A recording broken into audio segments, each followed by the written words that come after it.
folks. This is the meeting of the Bennington Select Board. It's Monday, February 12th, 2018. We're at the Bennington Fire Facility. I'm sorry, the agenda talked about us starting at 6 o'clock.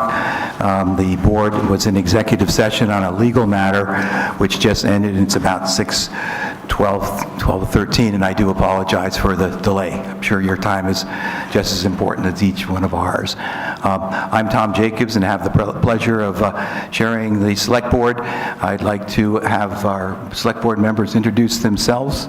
If you could, we'll start here. Good evening, Chad Gordon. Hi, I'm Jeannie Jenkins. Good evening, I'm Donald Campbell. I'm Jim Carroll. Carson Thurber. Hello, everyone. Jean Connor. And Stuart Hurd, Yep. Town Manager.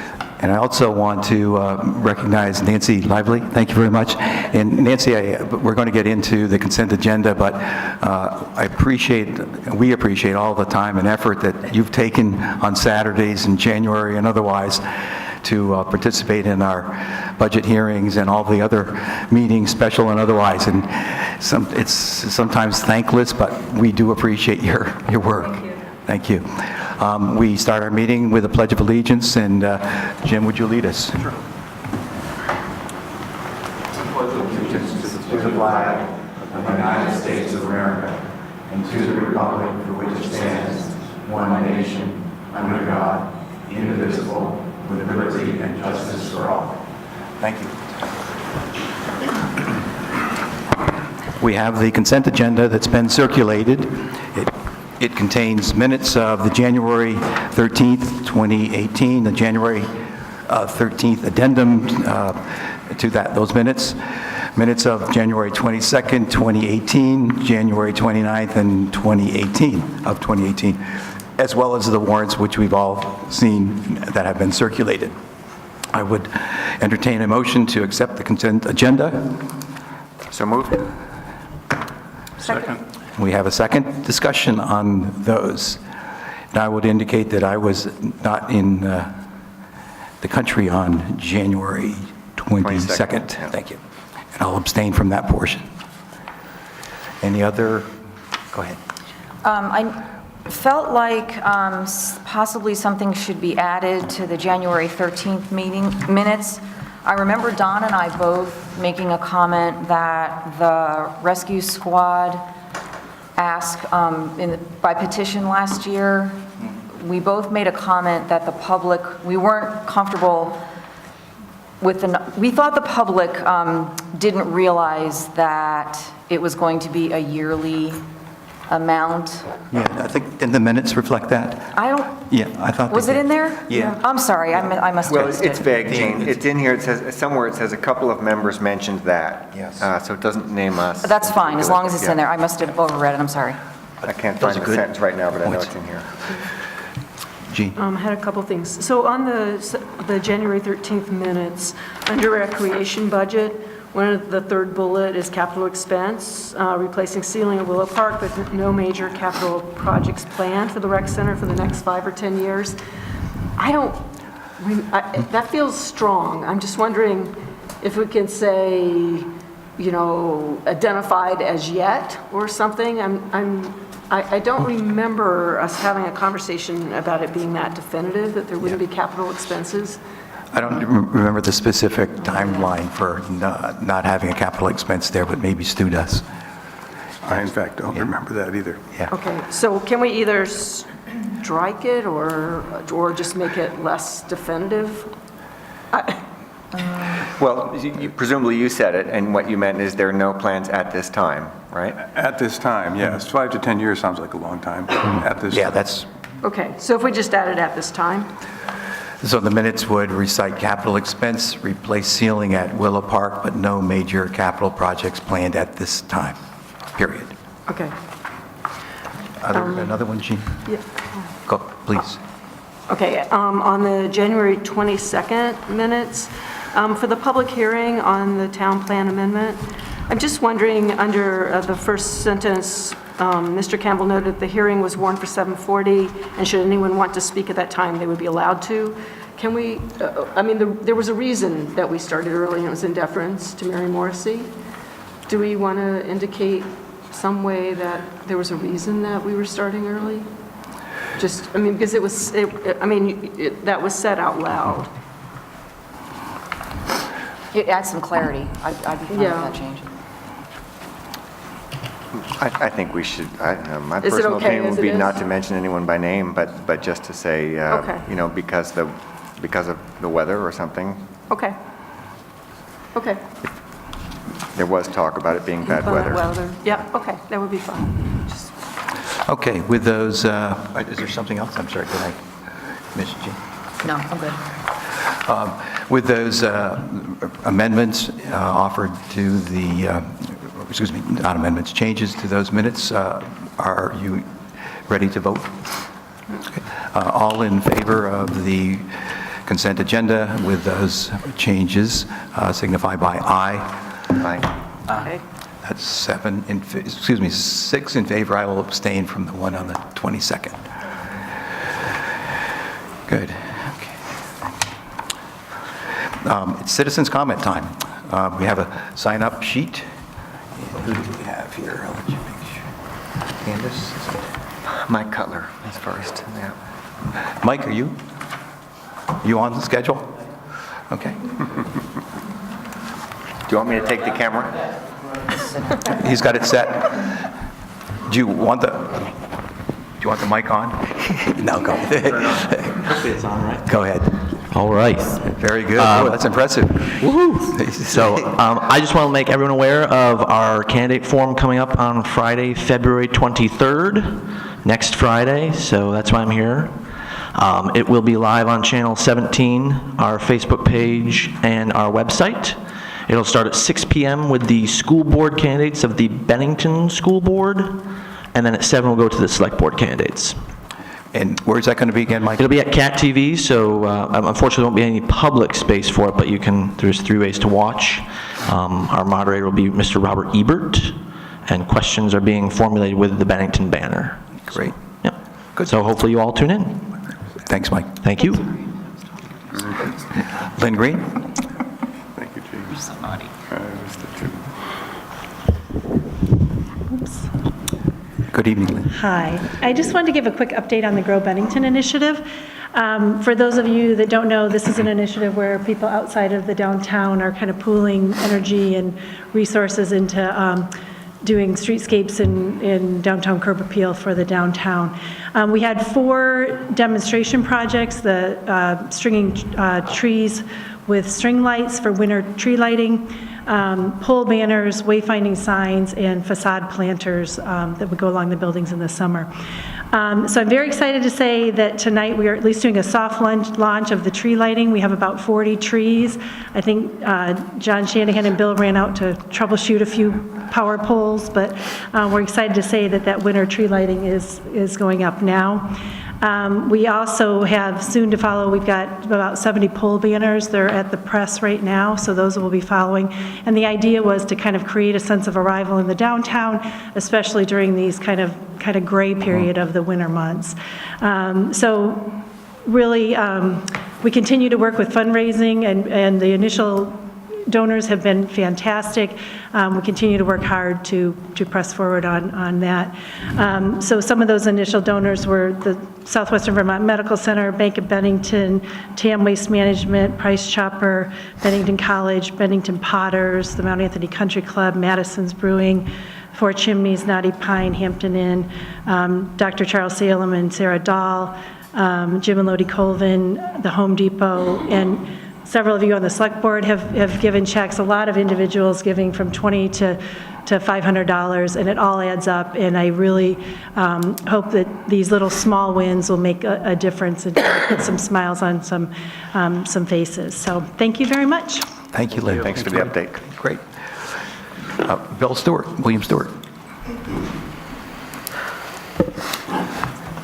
Good evening. Hi, Bill. Good evening, citizens. Good evening, Select Board. I won't be very long, just to be quick. Sure. I want to thank Mr. Campbell and Mr. Thurber for our emails conversation this week about what was going on with the water aquifer. It seems to have worked this morning. Thank you very much. What we've talked about is a problem that keeps coming back up, because it really has to be noted more, that we tell. No, I'm paying attention when nobody else is paying attention. So thank you very much. But I have a handout that I'd like to hand everybody.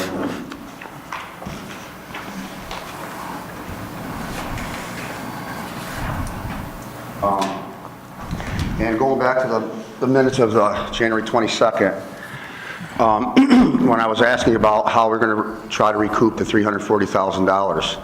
Now, I contacted the Vermont League of Cities and Towns, which our bond is for Mr. Hurd has the bond through. And by what I was told, he also sits on the board of the Vermont League of Cities and Towns. And this is part of what I found that they sent down to me from there about our coverage and our limits and everything that's covered by the bond. I would like to ask this question at this time. Is anybody currently or trying to recoup this $340,000? Stu, you can probably respond quickly. I should comment. There is no loss of $340,000. We did not accept a $340,000 grant because we determined we were not eligible. So there's no loss of funds. You can't make a claim for monies that you don't receive. And so the contact to the league is really So basically what you're unfortunate. saying is that because of your fault, the two town managers that didn't do the law lawfully through the Vermont state, we've got emails stating that they outright told you do not build that salt shed until the permits were in effect. And in fact, you went and built it and lost the money because you built it under an illegal act. Okay, Absolutely. Let's not get into a dialogue. This is the I must citizens' respond. comment. This That is is not going to be absolutely put back untrue. on the taxpayer. Hold on here. I'm just trying to explain to you. No, I don't think there's an Absolutely untrue. explanation that at this particular point in time, they're two separate matters. The issue has been resolved to at this point, the board is involved in it, and... The state this is hasn't not- contacted us on anything Well, yet. the state won't be contacting us on anything Until after the vote? Okay, no. Or- At this particular point in time, the state is dealing with it. Is that correct, Stu? Yes, the investigation continues. Yes. Okay, so So there's no, you can't make a claim when there's investigation. until after the investigation is through, is that what I right, cleared? that's right. So then after the investigation and/or we get fined for what happened, that is where we determine where we're going to find out how we get back our $340,000? Then the board will have to decide. So basically, it will be pushed back to the taxpayer. I cannot say that. That is not accurate. That is simply not Yeah, at not the all 340. true. There's no loss of funds, Bill. I don't know why you don't understand that. I do understand it, No, more than I'm you afraid think. you don't understand it, and it's unfortunate that you don't. But there are no loss of funds. The grant that we refused to take... You didn't refuse it. Yes, we You did. didn't do it by the law, and they No, took it that's back. not true. Well, you had to give it Absolutely not back true. because you didn't follow the letter of the law. That's absolutely not true. We got all the proof, and we're going to Absolutely. show you that we do. Fine. Okay, You may Mr. have Jacobs, I'm whatever sorry you that we have to come to this, but we have the proof. And we can all say, at this point, that we all try to not want to hear this anymore and want to push it to the side.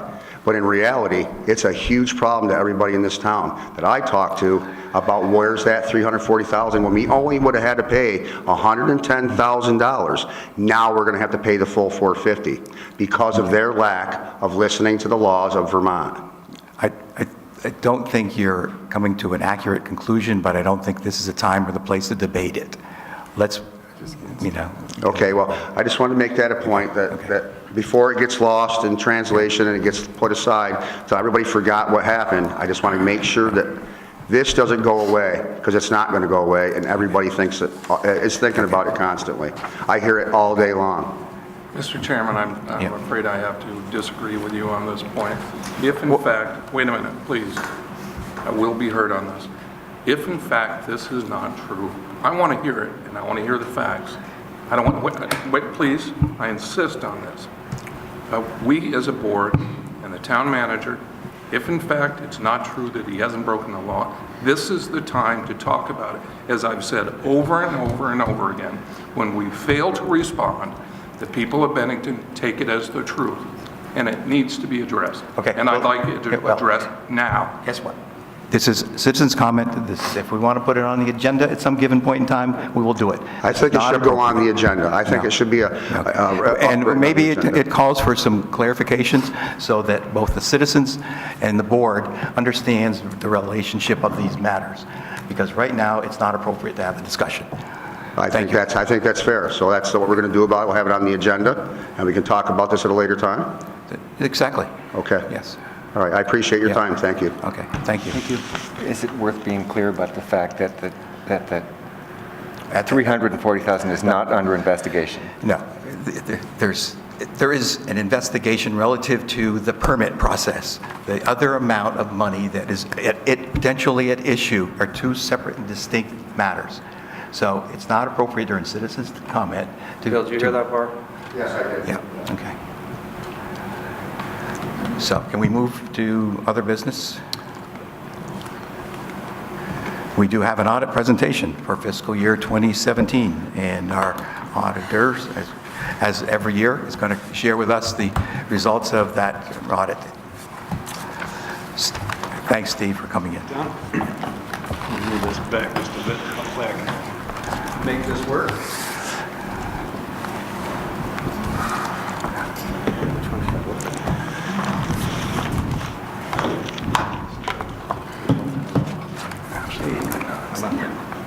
All right, we're off to a better start than I know before. It's actually on the screen. Can you hear me all right? We can hear. Okay. Can the board and everyone else see that? Good, okay. Go ahead, Steve. All right, so... Just, you might, for the record, introduce yourself and your yes, firm. of course, sorry. Go ahead, Steve Love Yeah. here, representing Love Cody and Company CPAs here in Bennington, Vermont. We've completed the 2017 audit for the town of Bennington, and we're here tonight to present a PowerPoint presentation that kind of encapsulates some of the more significant numbers without spending 2 hours going through the 51 pages of the actual full financial statement. So, I, for one, appreciate that because I've sat through that presentation before, and I think it should does help. tend to drag on. Yeah. So I always start out by saying with the auditor's report that it's important to know that management is responsible for the financial statements, and so we do spend a fair bit of time with management making sure that the numbers they're in agreement with the numbers and they understand what the financial statements include. Management is responsible for the fair presentation of the financials in accordance with generally accepted accounting principles and the design and implementation of internal controls with respect to getting those numbers in the right place. The auditor, on the other hand, is responsible for auditing the financial statements. You might get closer to the mic. Sorry. And so our responsibility is to express an opinion on the financial statements based on the audit. We have to perform procedures to obtain audit evidence about the amounts in the financials and the disclosures. We assess the risk of material misstatement of the financial statements in designing our audit procedures, and we consider internal controls in order to design appropriate procedures.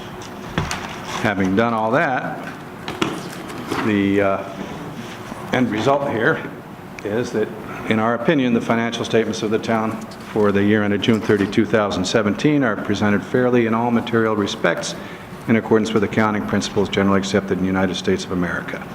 And our report on internal controls and compliance did not disclose any weaknesses or no material weaknesses in internal controls. So when looking at the, come on now, work with me. There we go. So looking at the balance sheet for the basic financial statements of the town are comprised of two parts: the government-wide financial statements, which are presented in the same fashion as commercial enterprises, so all of the governmental activities are in one column and all of the business-type activities are another, and these are also presented on the full accrual basis of accounting. So this first slide is what the assets of the governmental funds, so that would include all of the activity that's not proprietary. So it's got the general fund, the community development fund, and any other governmental funds. So if you look at our balance sheet, our total assets for the year are just under $24 million, and of that, it's pretty clear that the capital assets are the largest portion at $17,230,000, and followed by cash at $3,244,000, and down the line. And that capital assets includes all the land, buildings, and net of accumulated depreciation at that point.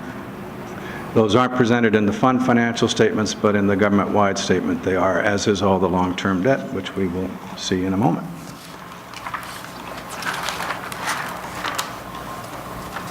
Assuming my advancing system will work. There we go.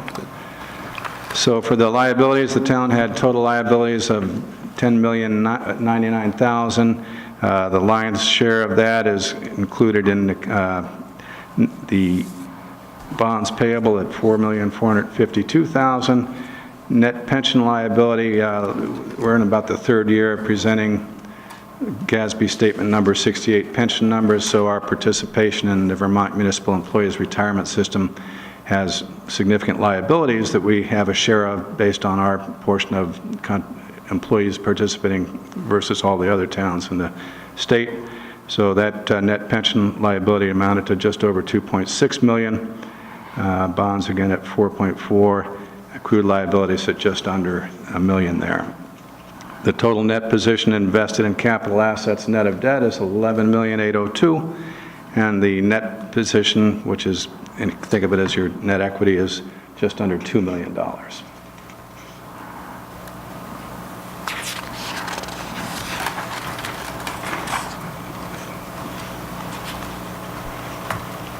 Worked great in the office. There we go.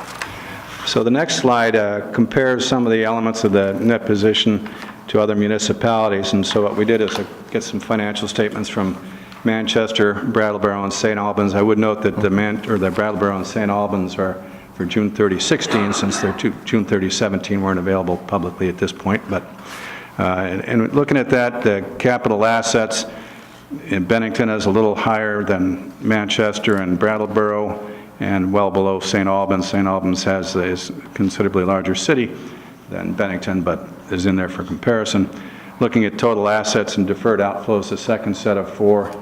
I know it's probably tough to see the colors in the back, but Bennington on the left is again kind of in the middle of the range, Manchester a little lower. Brattleboro has significant total assets there, and St. Albans a little bit less than Brattleboro. For bonds payable, which is the center piece there, I should have a pointer that make it easier, but we're a little higher than Manchester, but fairly low compared to Brattleboro going up, and then St. Albans has significantly more long-term debt than we do. And total liabilities kind of follow the same pattern as just the bonds payable. For net position, or the equity on the far right, again, we're a little bit higher than, actually we had better net equity than St. Albans, so despite having all of their assets and debt, their equity is much less. Brattleboro's up there at just under 20 million, and Manchester was right about at 15 million. So just kind of gives you a picture of where our government-wide statements compare to some of the other towns and cities. Any questions to Steve before we leave this part? Go ahead. I think it's probably good to just weigh in. Does net equity include things that are essentially non-saleable? Like does the value of the sewer plant get into that? Yes. So the equity is all of the assets, and again, on the government-wide statements, it's all of the assets of the town. So it's the buildings, receivables, net of all of the liabilities, and accounts payable, accrued liabilities. So it's what's left, just like a commercial balance sheet. So. Okay. Can I ask why you chose these 4 or 3 other communities? What criteria do you use? We went, that was from, I guess last year was the first year the select board asked us to try to do a presentation more on this lines rather than going through all of the detailed of the financial statements. And that was just a discussion between our firm and the select board on what would be appropriate comparable sized Okay, so it's size. Yeah. Okay. So the next slide here just looks at some of the ratios, percentages, kind of the same items that were looked at on the previous page, only on percentages. So Bennington, I should have kept the colors the same for each town, so not make it confusing, but anyway, Bennington's at 42% liabilities as a percentage of total assets. Manchester has got the fewest percentage-wise of liabilities to total assets, and St. Albans at 72% is pretty highly leveraged. Liabilities as a percentage of that net position, same pattern, much bigger numbers when you get to the St. Albans in particular, with their liabilities are 2.5 times their net position. And the last side there is the... We're going to probably just ask as we go because it's almost easier. That's okay. Feel free to. Okay. Did you have one more?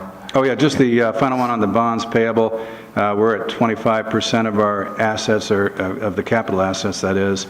Manchester at just under 11%, Brattleboro at 37%, and In St. Albans, 80%, bonds would represent 80% of the capital assets. And the bonds are typically funding capital assets, so. My question, if you don't mind, is in the report where you talk about liquidity and solvency. What page is that? On page 7. Yep. So one of the statements says that the town has assets of approximately 3.4 times greater than its current liabilities, and that's a neat number to have. But I'm wondering if we have any context on, is that number going up or going down? Is that a number we track for our planning purposes? In terms of, are we doing better or less well with our? I'd really have to have last year's statements with me to see if that, how that particular number has moved from one year to the next. I'm trying to think. We do have a slide further on that may address that a little bit, just in terms of because I've got one that talks about the change in revenues versus the change in expenditures over time. So that kind of addresses that. But I guess when you get to the solvency, if we have a 73% debt to net assets ratio, it feels like that's getting up there a bit in terms of, I don't know if that is that high or not, but it feels to me like that's a number that's high enough that we should be wondering if our debt ratio is getting too high on that. I would say not compared to other towns that are your size. And, even with the debt that you're incurring currently, it's going into capital assets, so those two numbers are going to, they're not going to significantly increase the debt side versus the capital, so. Can you explain to me what the phrase liabilities as percentage of net position means? So that's just the total liabilities, in this case, all current and non-current bonds payable, everything, total liabilities versus the net position, so what is versus equity. So in other words, you've got basically, the flip side of that is for Bennington, you've got just about 74% of liabilities as to net position. That would tell you that your equity is basically 25% or 24% of your total assets. I guess, Stuart, it might be just nice, at some level for us to track this a little bit over time to see if we're doing better or doing worse. And this might not be a job for the annual audit, but maybe it's something that we as a select board should be looking at just to make sure that we are. Certainly, we should be able to take these reports now that we're in this format and be able to actually track it annually. It's not something that we've looked at terribly. Yes, we are incurring more debt these days because of the necessary improvements that are required. But as Steve said, that debt is transmitted into a capital asset, an improved capital asset. So your position is actually increasing as well. I'm sorry to press on this, but I know there are other communities like maybe Waitsfield or something that just got in over their head on this ratio, and I don't want to be that community. Well, and one thing I'd offer is, just as, this was initially a meeting with the select board to decide what the presentation might look like last year. I'd be happy to get together with the folks ahead of time and look at some of these and see if there's different trends we could include in this particular presentation. It's all there in the reports from one year to the next, but putting it in a format that, addresses those kind of questions. So that's great for now. Thanks. Okay. I think we were done with that particular slide. There we go. So next is the assets on the business type activities. So this includes the water, sewer, and parking meter fund. And again, primarily water and sewer are the drivers here, but total capital assets are just under 15 million. Of those, the capital assets of the water fund are the highest at about 11.1 million. The sewer fund is about 3.6 million, and the parking meter fund is just about 200,000. So clearly all the activity is in water and sewer. The internal balances due from other funds totals $3,006,000. And of that, again, kind of follows the same pattern, $2,026,000 due from other funds in the water fund and $846,000 in the sewer fund. And again, those are largely driven by the fact that all of the cash is reported in the town's general fund, so all of the other funds tend to have a large due from the general fund, and the general fund has a large due to those funds. Because we don't have parking meter funds anymore, Stu, can you explain what that rubric is and what that money is used for? Yes, it's used to purchase supplies for issuing parking tickets. And it's used, the majority of it will be used ultimately to maintain the parking lots themselves, so that we're not asking the general fund or other funds to maintain the lots themselves. That money would come from the parking fund. And we budget about 20 grand a year in the general fund that is put into the parking fund every year. Good. Okay, so the next would be the liabilities and net position of the business type activities. Can start looking at that page before I get to it. There we go. So again, the net position in the business type activities is at just over $7 million. Their liabilities about $183,000 for accounts payable and accrued liabilities, and bonds payable of just under or just over $7.8 million. Again, all of the bonds are in the water fund at this point. The sewer fund doesn't have any long-term debt, and nor does the parking meter fund. Total current liabilities, again, largely on the water department side as well, at $614,000. So, and as far as the business type activities, the government-wide statement is pretty much the same as the fund financial statements, only it's all in one column, because the proprietary funds report on a full accrual basis anyway. So their fund statements include all of their debt and capital assets, which is not the case with the governmental funds.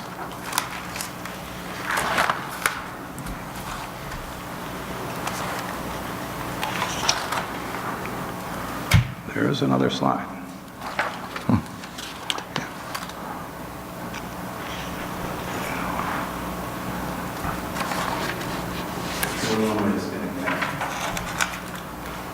So this slide compares again, some of the relative portions of the net position in, again, Bennington, Manchester, Brattleboro, and St. Albans. So capital assets, we're just about 15 million for Bennington, a little under about 8 million, I'd say, for Manchester there. Brattleboro, the gold one there is much higher at about just 56 million maybe. Total assets and deferred outflows, again, they follow the same, the balance sheets tend to be fairly comparable, so you'll see the same kind of relative position for those, but total assets for Bennington is just under 20 million and just about 65 million for Brattleboro there, and Manchester coming in at about 10. Bonds payable were, again, higher than Manchester, but significantly less than both Brattleboro and St. Albans, or at least significantly less than Brattleboro and somewhat less than St. Albans. And total liabilities and deferred inflows is about the same because they're largely made up of the bonds payable. And then the total net position, again, just over about 12 million, I'd say, for Bennington, about 7 for Manchester, and almost 32,000 for Brattleboro there. So, as far as percentages, the next slide would show the same information only as percentages, and I'll just give up and start doing it this way. So, again, we've got in Bennington, our business type activities, liabilities, there's about 42% of our assets. That compares with about 40.3 for Manchester, 50.6 for Brattleboro, and 43.9 for St. Albans. So everyone's fairly consistent there. And, liabilities as percentage in that position, we're at 72.5, 67% for Manchester, and Brattleboro at 102%. So that's a position with very little equity there. So bonds payable as percentage on the far right, again, pretty comparable to the liabilities, given that most of the liabilities are in the bonds payable.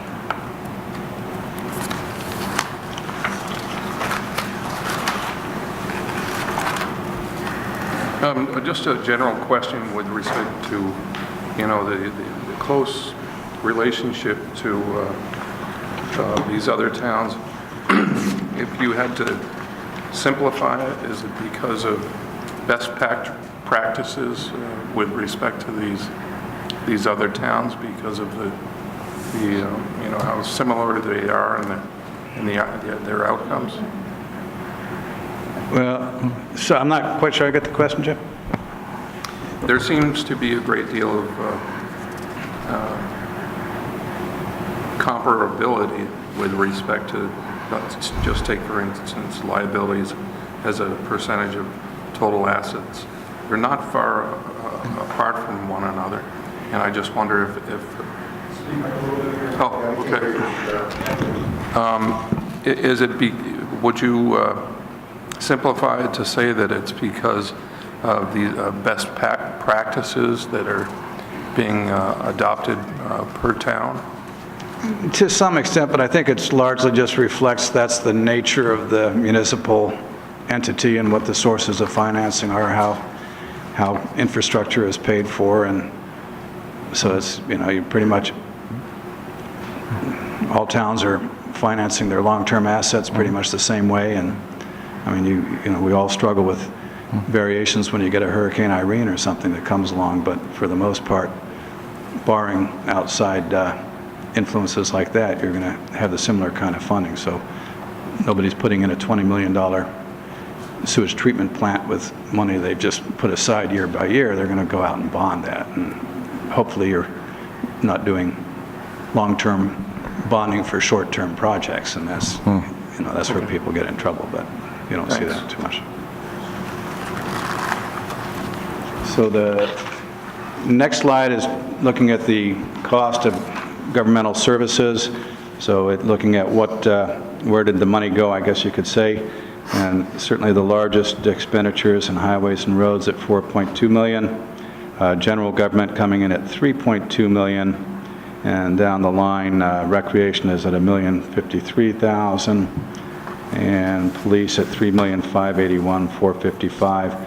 And we do have a slide later that kind of sees how those components have gone over time. But again, in total, our total governmental activities expenditures were $13,222,838. And again, this is on the government-wide side, so this is full accrual, picking up interest expense, but wouldn't include bonds issued as revenue, whereas the fund financial statements do. So this, again, looking at the full accrual side.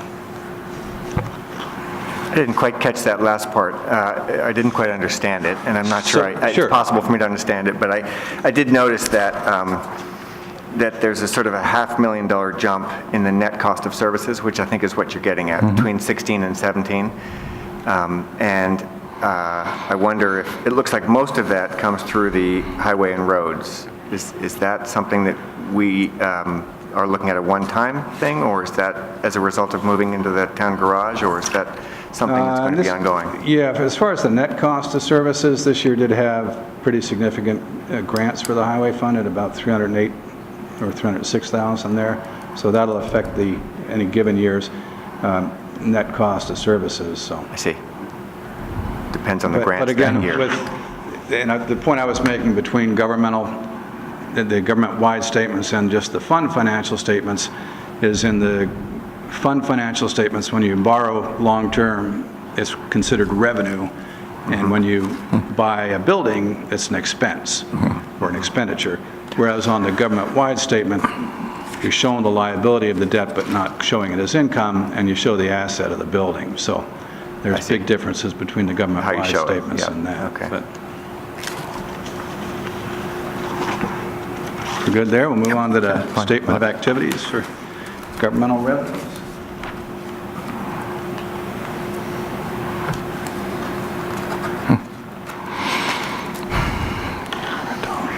So I guess we should just look to where the money went on the government-wide side. This is where does it come from?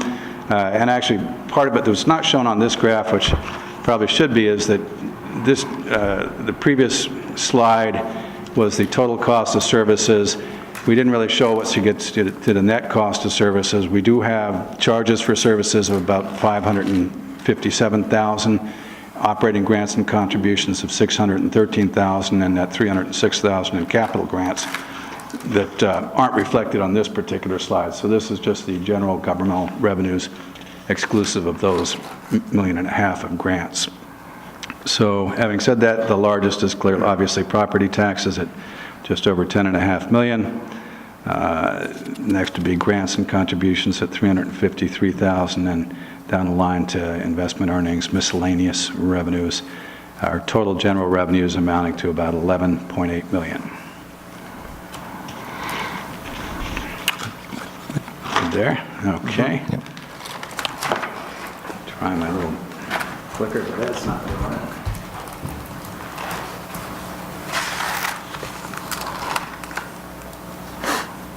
So cost of services, business type activities, pretty easy slide. Again, water being the larger of the business type activities at a little over $2 million, sewer in at about $1.6 million, and parking at $25,000, which is presumably primarily depreciation. So.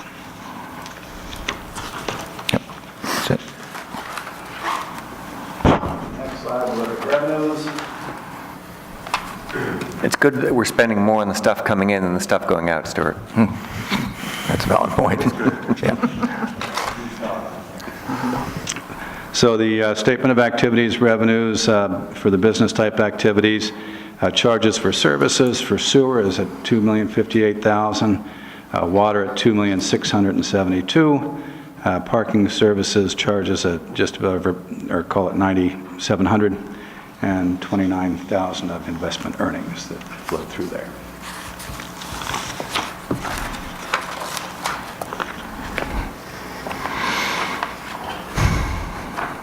So our general fund assets, the largest asset, of course, in the general fund is the cash balances at $2.7 million. We have accounts and notes, well, actually property taxes receivable at $1.3 million, and accounts and notes receivable of $159,000. So again, this is now, we're away from the government-wide statements. This is just the fund financial statements. So this is kind of what was traditional to be seen before the advent of GASB 34. This was when financial statements were easier to follow. So that compares to the prior year. Just if you total those up, you're at about $4.7 million of total assets in the general fund. Last year we were at about $3.4 million, so we've had some growth there.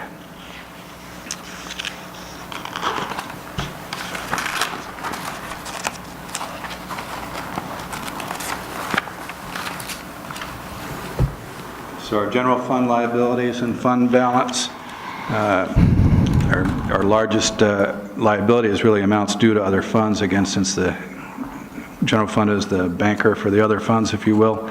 Aside from that, accounts payable is at just over $480,000 this year.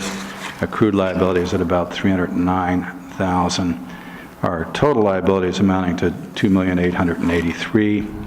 And then we have deferred inflows of resources. We used to just call that deferred property taxes.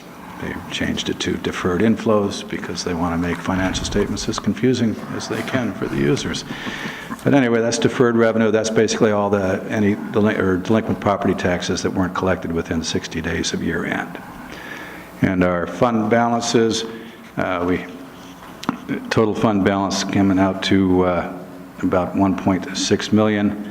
And that's, as far as restricted fund balances, we have a slide coming up that gives a breakdown of that. $2.3 million in restricted, $217 in committed fund balance, $6,000 of assigned, and in unassigned fund balances is a deficit of $975,000, which is down significantly from the prior year where it was $1,265,000. So plugging away at that unreserved deficit. So, any questions on that one? Well, I'll skip the next slide. The next slide, we just really talked about the components of the general fund balance, but again, since we have the slide that shows you what is restricted, I thought let's move on to that one. Yep. So as far as a breakdown of that $2.4 million in restricted fund balances, this slide will give you a breakdown of that. The largest piece is what's set aside for reappraisal at this time. The DPW facility coming in second at $483,851. And down the line, we've got money reserved for a variety of sources, and those numbers fluctuate from year to year depending on what's been set aside by the voters or what's been spent under those particular areas.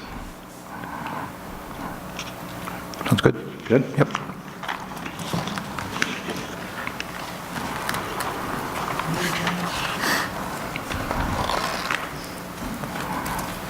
Looking at our general fund revenues, again, property taxes, the largest piece at $10,429,857. We did have intergovernmental revenues of a little over 1.2 million, and then down the line, a variety of things that go into other revenue. That is up to a fair bit by the time you put them all in there at 657,000, and then a lot of smaller revenue sources for general fund revenues. And that number is just for, in total, it comes up to 12,000,009, and that compares to about 12,650,000 in the prior year. So our revenue growth as well. And, oh, there, here we go, the slide on the next one. Doesn't directly address the liquidity question, but it does show you at least some of the trends in revenues, and we have another one that shows the trends in expenses. So, you know, the property taxes kind of shows a little bit of increase every year, and that fluctuates. This year, I think 17 was about a 1.7% increase. 4-year average came out to about 4.1% for property taxes.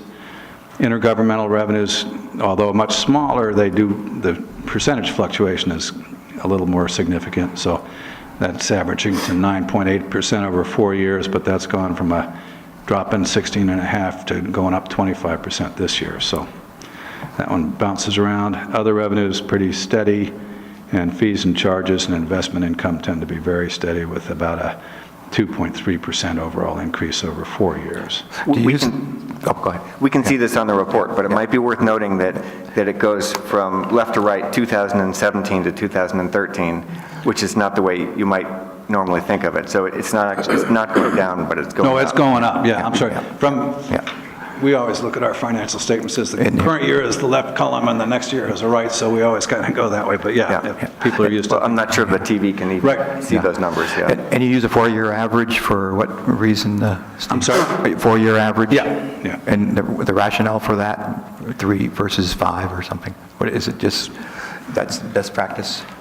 Oh, as far as looking at 4 years? Yeah. No, that's just how much room it takes to put it on the slide. So, Okay. That's probably the simple question to a complex question. Why we hire him. Okay. All right, so. Get a comedy show.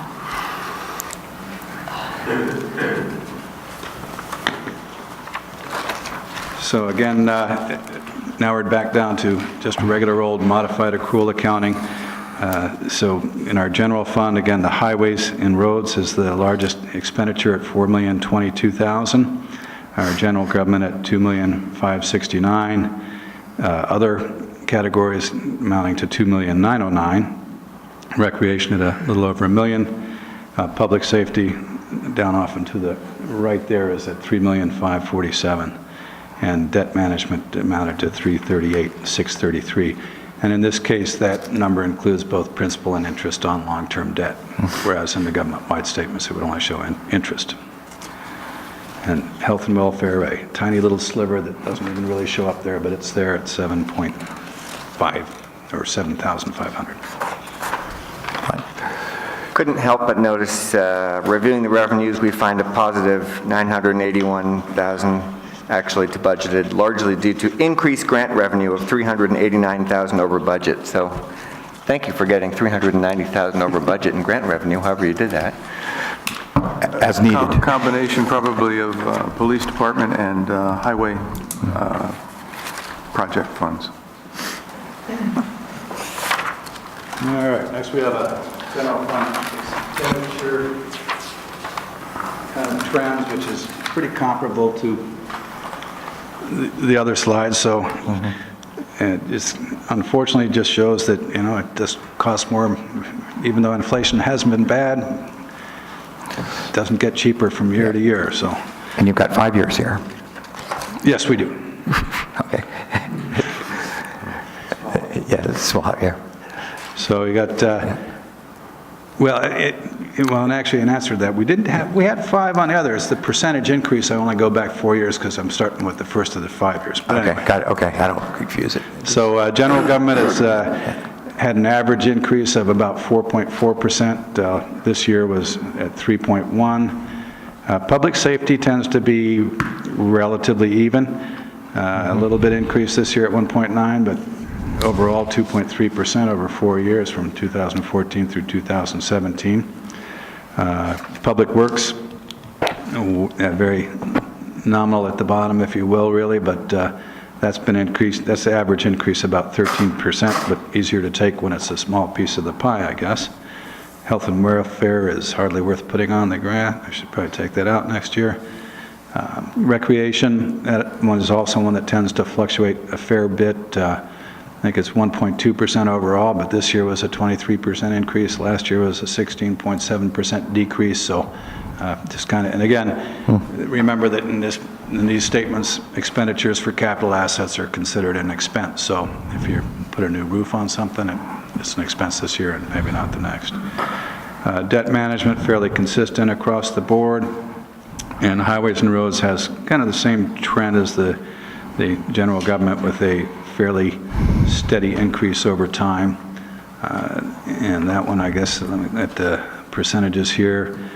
Overall, though, for 3 years or 4 years, it's 3.7% increase. It just looks more significant on the graph because of the volume of the expenditures, I guess. Hurricane Irene flood expense, we can probably drop that one off the graph going forward. And then other tends to fluctuate a fair bit as well.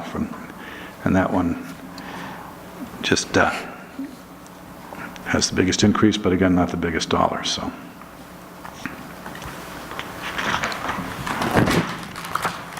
And that, now we're getting to the real boring stuff. That's right, the last of the slides were the number slides, I should say. So now we're just, the other thing that we are required to communicate to those charged with governance, and that would be you folks, are just what I have here. We can sometimes do that in a letter that we call a SAS 114 letter, but as long as I'm here talking to you, we can do it here and get it out the easy way. In terms of the qualitative aspects of accounting practices, management is responsible for selecting and the use of appropriate accounting policies, which are described in footnote 1 to the financials. We did not note any transactions entered in the town during the fiscal year that there was not lack of authoritative guidance or consensus. All significant transactions have been recognized in the financial statements in their proper period. Accounting estimates, which are an integral part of financial statements prepared by management, and we evaluate the key factors and assumptions used by management in developing estimates, and we determine they are reasonable in relation to the financial statements taken as a whole. The other thing is, required to tell you if we had any difficulties in the audit. If not, management and the finance department has always been helpful to us and responsive to any requests we have for the audit. With no significant difficulties. And we would be required to accumulate all known and likely misstatements identified during the audit, other than those that are trivial, and communicate them to appropriate level of management. As in any audit, we do propose adjustments, and those adjustments have all been agreed to by management and posted to the financial statements. And the last slide. Required communications. As far as if we had any disagreements with management, we'd bring that to your attention, and that could be whether they disagree on a appropriate accounting practice for a given transaction, anything like that, but we did not have any disagreements with management, so that's always a good thing. Quite honestly, I really haven't had a client where I haven't been able to convince them that this is the right way to do something, but you never know. If we became aware of consultations with other accountants trying to get a second opinion on a given type of transaction or how to handle it, we would let you know, but to our knowledge there were no such consultations. And that is the end of the PowerPoint presentation, which didn't go as smoothly as it should have with my clicker. But Sure. We'll probably ask a few questions. One, I think the PowerPoint is much more effective and keeps folks at least more alert and participatory in the process. I think it's important that we do see from year to year, that how things were, our expenses, our bonding, and et cetera, so that we have an ability to track, and I think this gives us a better picture. maybe can be more refined in next year, because Yeah, I no, think I it's would welcome it's an that. evolving process. But one of the questions I usually ask you or anyone, are there any questions or concerns that you have that are not addressed in this, that we should be aware of? No, I would say not. Everyone's, again, if there were any internal control issues that we would, I wouldn't actually have to report those to you in writing. There were none. Sometimes we issue a management letter with recommendations for things that did not rise to a level of internal control issues, and we really didn't see any. don't have any recommendations that way either. So from an accounting standpoint, things are going well. Great. Thank you, Steve. So the State of the Union is good then? I'm sorry? The State of the Union is good then? Yes, sir. Depends what union you're looking at. This particular This union. Chad? I have no questions. Thank you for this great report, and you've provided me plenty of materials for data and statistical analysis at the high school, so thank you. All right, there you go. Yeah, well, it's kind of interesting pulling the other town municipalities' financial statements and doing the comparisons to them too, so they're... One thing you can see is that when a town does a lot of bonding for capital projects, their debt to cash position, equity position, is significantly impacted. When you look at St. Albans, over the years, they have put a lot of money into their infrastructure, including, so it's reflected, which is very helpful. I'm sorry. Yeah, and actually that was what I was wondering. So as we move into using TIF, I'm just thinking that we may look a little bit more like St. Albans. And So, yeah, it would be logical to assume you'd be moving in that direction to some extent, yeah. And I guess to your question, because I am way out of my league here, you would, if our ratios started to be troublesome, how would we know that? If I don't know, if we're taking on more debt than we should. Well, you certainly recognize that if you started running into any issues with meeting your obligations when due, I mean, that's pretty straightforward if you're... At that point, yeah, you're sort of in the hole. You would you would expect to see trends in that direction, I think, over time if that was going to be an issue. There are some, and actually the state of New York, it was just too much to try to get into this, but they do put out some interesting financial health type ratios that they use for some of their larger municipalities and schools, and that might be something to look at too. That would be interesting to see. Yeah, that would be interesting. I struggle a little bit with, I'm sorry, you? I'm through. So I struggle a little bit with the snapshot nature of these, in that it's just this year we're looking at. And select boards come and go a little bit, and we're relatively a blip on the screen, kind of. And it feels like there are some numbers in here that really would be worth tracking over time. And that one number I kind of picked on, I think, is the one, so we have debt and we have assets, and they sort of balance each other at some level, but then we have value that's above our debts. And what ratio of that are we kind of encumbering, right? In this debt to net asset ratio. And so that 73% number feels to me like a number that we really should watch over time. And if that starts to creep up, then we know that we are essentially maxing out the credit card. Yeah. Yeah, no, that's a fair comment. And, people always look at what's and before the government-wide kind of presentation where people pretty much ignored their long-term liabilities and their capital assets. It used to be whatever your debt was, it was offset with an asset amount to be provided for retirement of long-term debt, which is a nice way to balance your books. But so it was not quite out there the way it is with the government-wide statements, which is probably one of the reasons that GASB came up with that way of presenting the statements as well. People always look at what's the right level of fund balance vis-a-vis annual expenditures. And that's a little different, though, than the question of the net equity and debt ratio in the government-wide statements. So, yeah, that's definitely a good area to keep an eye on. One of the things that appealed to me, though, was the town's combined net position increased by $1 million in 1 year. At least that, as of June 30th. 1 million, our net position increased, which, that's better than the alternative. Yeah. We could have a decrease in the. This is an extremely helpful format. So I really like being able to see the last 5 years and see what the trend lines are. And I actually really like to be able to see what other similar communities are doing and to be able to know that we're in the ballpark a little bit, or hopefully doing better than some. Not that it's a competition. And we can kind of track that a little bit. So thank you for that. Like I say, I would welcome looking at this again and more ahead of time next year. And, it certainly wouldn't be out of the question to do a several-year trend line with your town versus other comparable towns. And, here's revenues over 4 or 5 years, or, for different, so certainly things we can do. Good, thanks. And it's just kind of refreshing to have people that care and want to see it, and rather than just sit there and listen to the drone on for an hour on the numbers and nobody's paying any attention, so.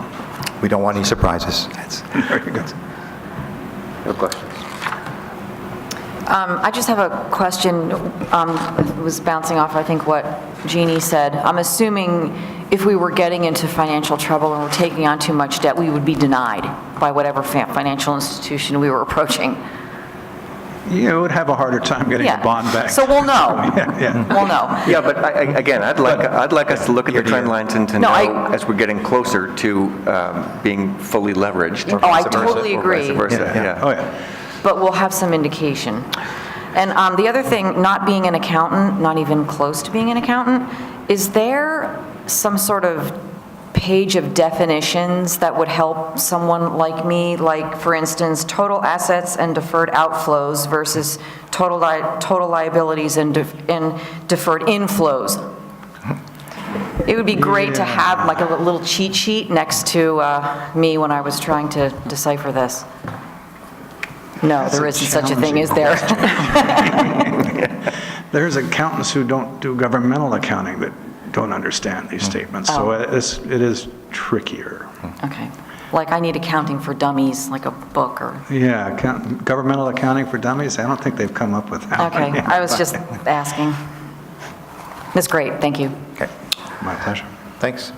If there are no other questions, we'll accept the auditor's report. But do we need a motion on that, Steve? I don't believe so, no. Okay, good. Okay. Thanks a lot. Very good, thank you very much, and we do appreciate you guys hiring us. We appreciate that. Thank you. Don't you have a tunnel from your office to the, I'm sorry? don't you have a tunnel? Yeah, hey, you're my closest large client. All right. I like it. Next thing we Give have me a on few the... minutes to wrap things up. I'll be out of your way on the client as we go. Thank you very much. Thanks very much, Steve. The next item on the agenda is the Showers Housing Memorandum of Understanding. Stu, would you like to lead us in that? Sure. We're being joined by Stephanie Lane and Jason Dolmich. Jason is the engineer on the job. Stephanie, obviously, is the executive director of Shires Housing. This is a project located in Shaftesbury, Vermont, seeking to connect to the municipal sewer system. It's a 22-unit proposed project, and what this memorandum of understanding is developed to do is to recognize that we will allow them to connect under certain conditions. And those conditions are that there is a shut-off in the line, that they pay in advance based on the estimated usage, and that at the end of the year, we balance the sheet and either return an overpayment to them or they pay us additional funds, so that we never find ourselves too far in arrears because we don't have the same access to the roadways in Shaftesbury as we do perhaps in Bennington and even North Bennington. So that this is a model that I have discussed with the town of Shaftesbury if it ever really wanted to connect to our municipal sewer at some point. I have suggested for a number of years that they would form a sewer district, that they would be responsible for installation and billing of all of their customers, and they would pay us essentially in advance in much the same way.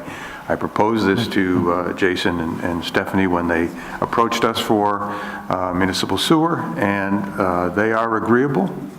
And so we are, maybe perhaps turn it to them for a few I think, comments. Stu, this is a good template. I think that's really what you want to get before us, so that it's not just for the shires. It's going to be Exactly. something that you can use later on. It looks like a very good tool. Wasn't there a unique phrase that you used with respect to how much? True up? Yeah. True up was, yes, that's, Explain that again. well, all that means is that you balance the books at year end. If in fact they have overpaid, we return the money or credit the future year. If they've underpaid, they pay us the difference. And the flat fee is based upon what, again, Stu? The flat fee and...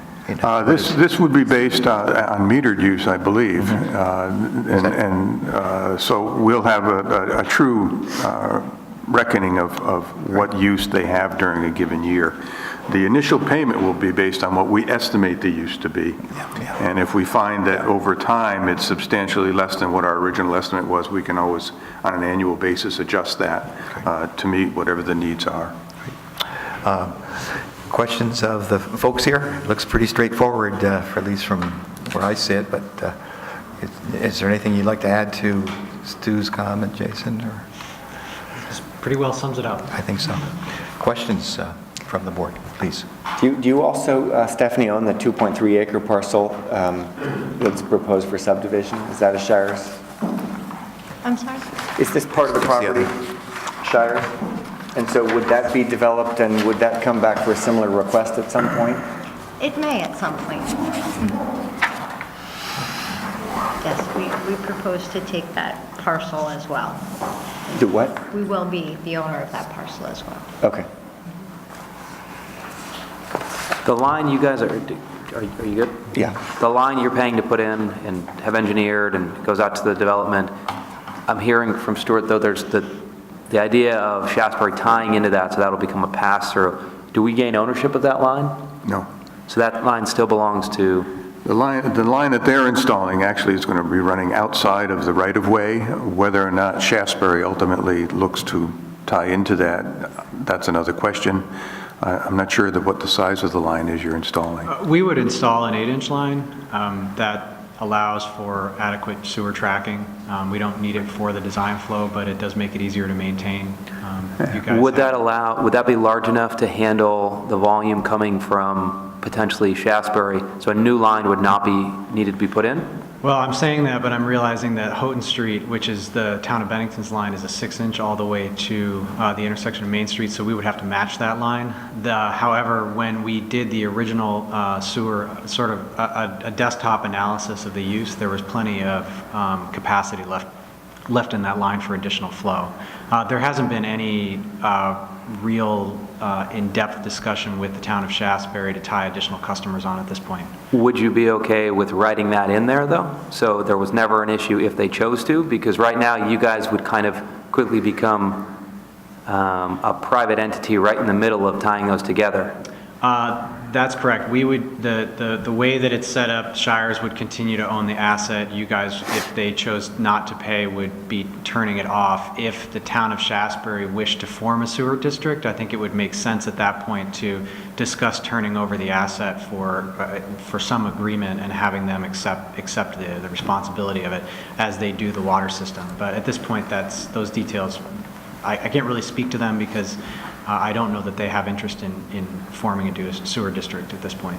Would you agree with that? Because, I mean, I don't want to take our conversation online. I think it would make sense if, in fact, an 8-inch line provides sufficient capacity for whatever homes and businesses Shasbury wishes to connect. It would make sense for Shires to turn that asset, either sell it or turn it over to the town of Shasbury and its sewer district, so that they're no longer charged with maintaining that line for the benefit of the town of Shasbury. Okay. So whose asset would it be? Would it be the Shasbury's or the town of Bennington? Imagine it as if it's a service line. So what Stu has asked in this is that we provide a physical shutoff. So it's either going to be a ball or a gate valve. This is actually something that's going to be developed as a part of design because I haven't actually placed any of kind of valve inside of a gravity sewer before.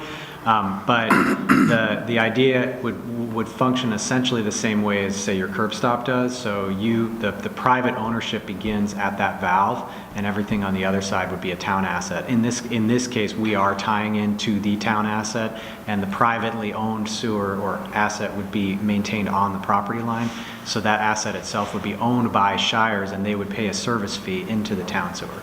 All right, so just to be perfectly clear, would this be a Bennington town asset? No. Okay. No. And as far as maintenance, None. that would be entirely up to Shires? There's no expense to the town of Bennington's municipal sewer system in any of this project. I liked your summary, Stuart. Income from 22-unit development, fees up front, no responsibility for maintenance or construction, practical model for extensions beyond our borders, and $8,000 annually to Bennington. Yeah. That's all I need to know. Yep. But this is a great presentation. Yeah. This is much Clearer, yeah. Seeing it like this, it's really clear, and it's nice to see the map, and it's nice to see what the plan is. So, sorry we didn't just push it through before, but this really helps. Well, that's all right. Yeah, and this agreement also, if the town of Shasberry gets involved with you folks, it's subject to this agreement anyway, that agreement that you'd have with Shasberry. No, there's no discussion at this point with No, the town of but Shasberry. the final agreement shall be binding upon the town and the Shires, its successors, and its signs. So even though there's no discussion in the future, they would be subject to it if you Yes, decide. correct. Yeah. And we potentially could benefit as a community because that's another user coming into Yeah. our, what Readily we see available. as an expensive Yeah. investment we're putting in with our water treatment. It has the capacity, Yeah. for what you told me before, that has the capacity to take Plant on has more sufficient users. capacity, and Shasberry, the town of Shasberry and my office have never really talked about what total capacity they'd be looking for, but essentially it would be the same model. They would buy the capacity on an annual basis, and then we would true up at year end. It would be great. And is this for a fixed period, Stu, or? This is forever, or until such time as Shasberry forms a sewer district and acquires the asset. But it could fluctuate over time. Their use could fluctuate over time, but the method of payment being a prepayment will not change. Okay. Could we get a motion to approve the project and the memorandum of understanding as presented? Second. Further discussion? Hearing none, all in favor signify by aye. Aye. 7 in favor. Thanks very much. Coming in tonight. Yes, Sorry thank for the you very evening much. request. I'm sure they enjoyed it. Charter discussion.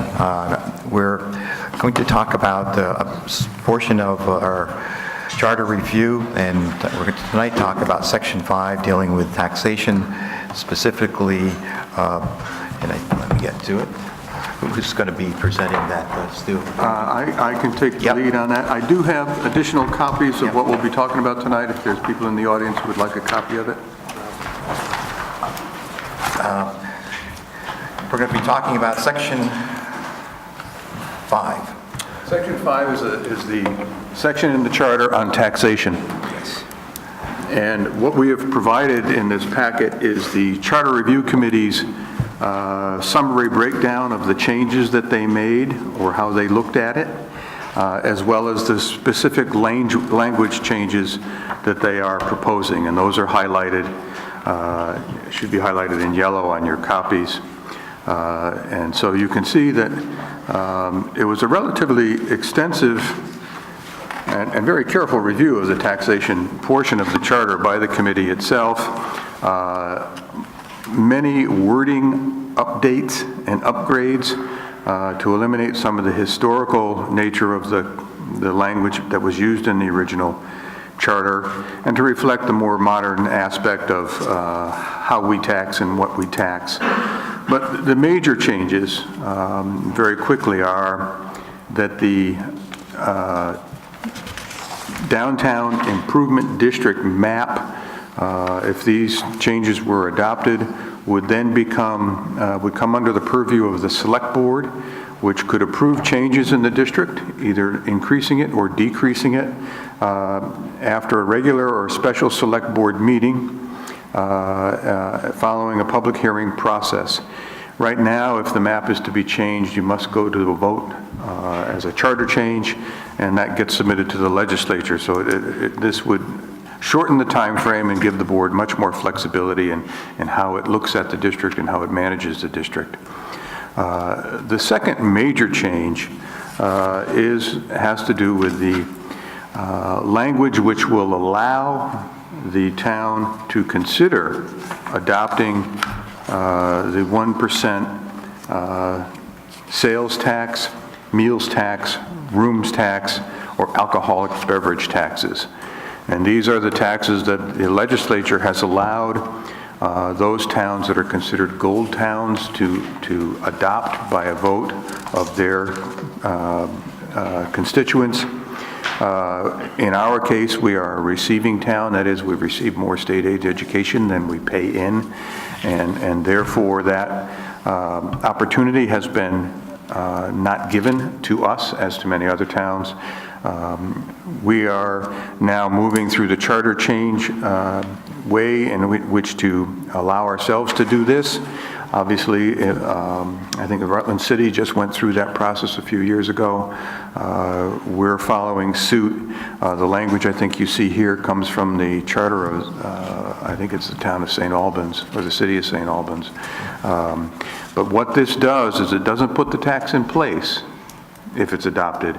It only allows us to offer a vote, so that there's a whole secondary process that comes to this. Because there are people that are concerned that all or some of these taxes would not be advantageous to their particular business. But this doesn't say that we're going to do it. It just gives us the opportunity should we decide that that's appropriate. Stu, I've got a question.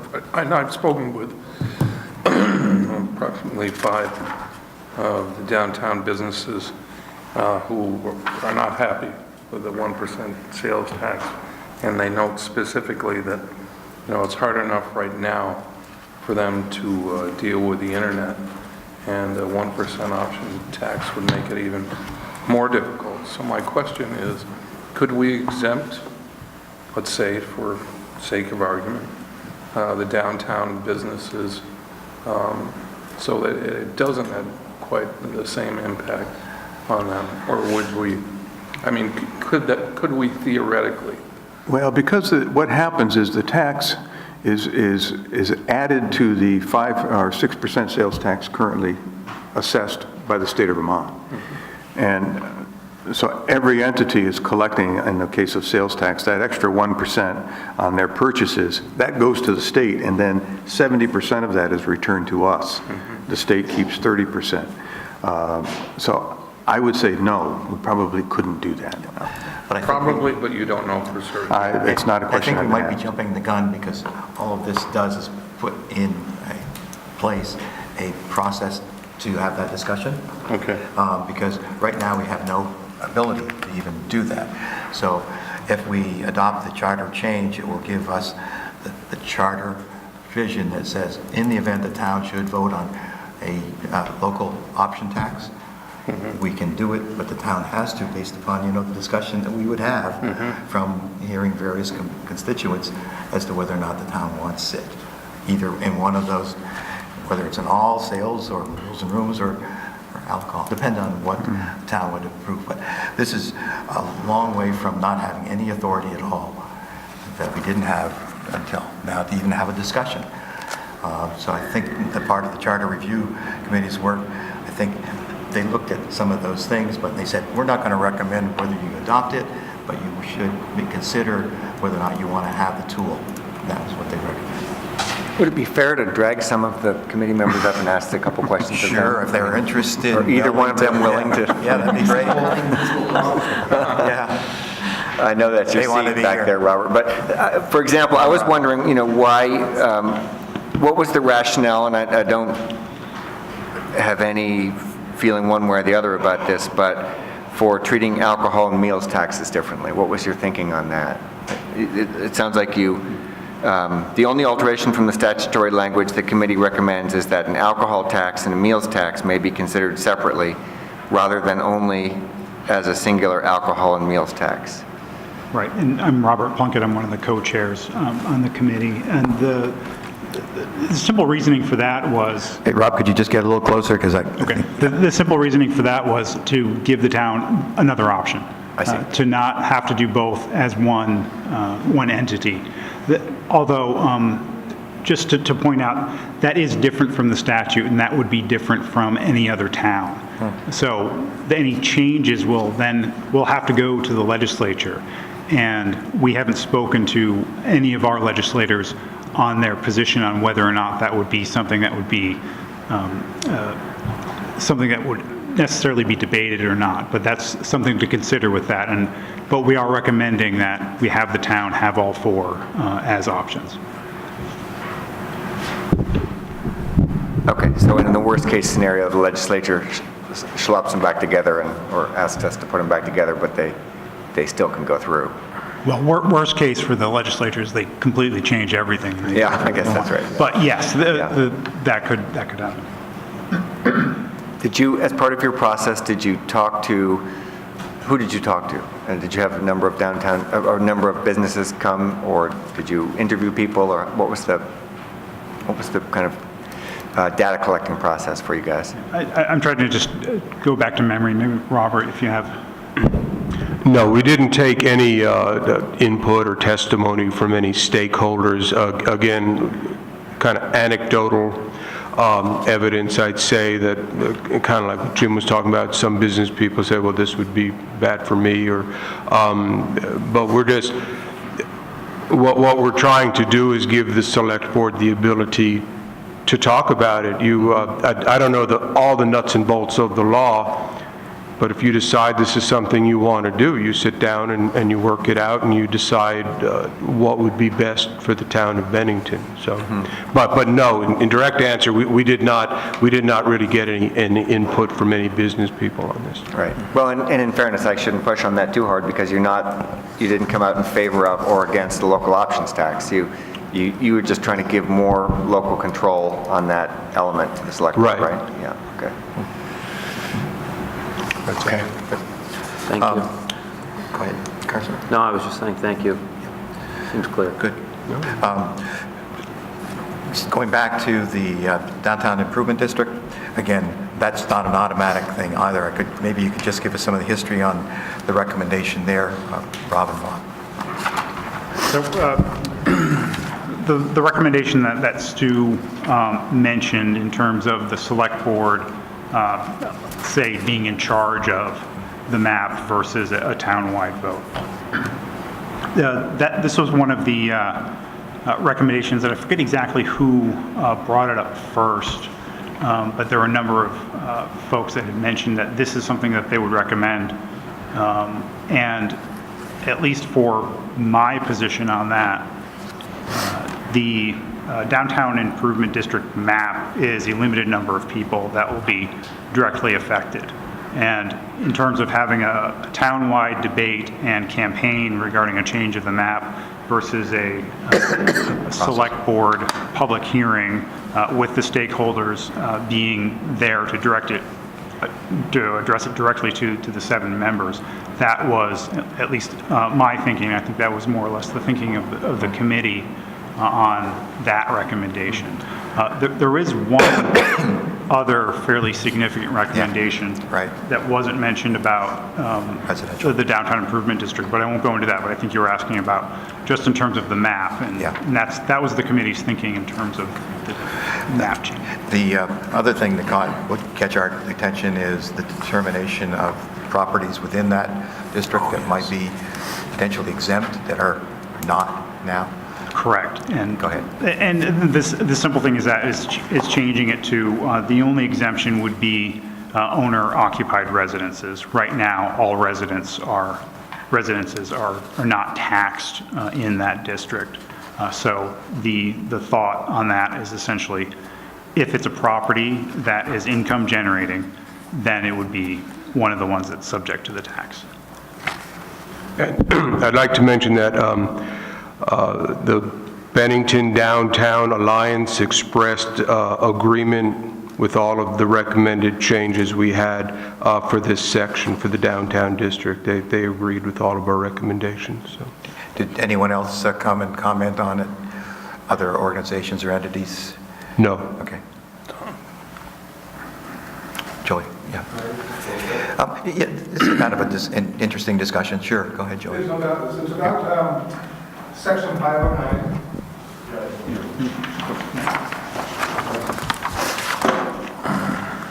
I thought this was Joey Culkin, Bennington. How you doing, Mr. Ebert? How you doing, Joey? So another significant thing, I think, unless someone on the board can explain. Section 509, currently the charter requires that the town manager submit the Downtown Improvement District annual budget. The committee recommends that a designee of the select board also be authorized to submit the district budget. That word designee is pretty loaded. I was wondering if you could explain it. Are you going to reconstitute the DIC? Could it be Gene Connor there who decides who does it? Could it be Mike Cutler? What is designee and what is the... Okay, again, this is the comments that come before from the committee. We don't have an opinion on it yet. I think we're interested. That's a pretty significant Section change, 509. yeah. You know, that the select board decides pretty much, but now all of a sudden it could be designee. So do you know what that sort of means? I'm going to ask Stu to weigh in because it was on your recommendation that we dealt with town manager language. Historically, the town manager has not developed the budget for the downtown improvement district. And that is, traditionally it's been, and historically it was the BBC, now it's the BDA. They develop a work plan and a budget that goes with that. And that is submitted to the board, wherein within their budget, their revenues, they are asking for the downtown improvement district to tax to generate a certain number of dollars.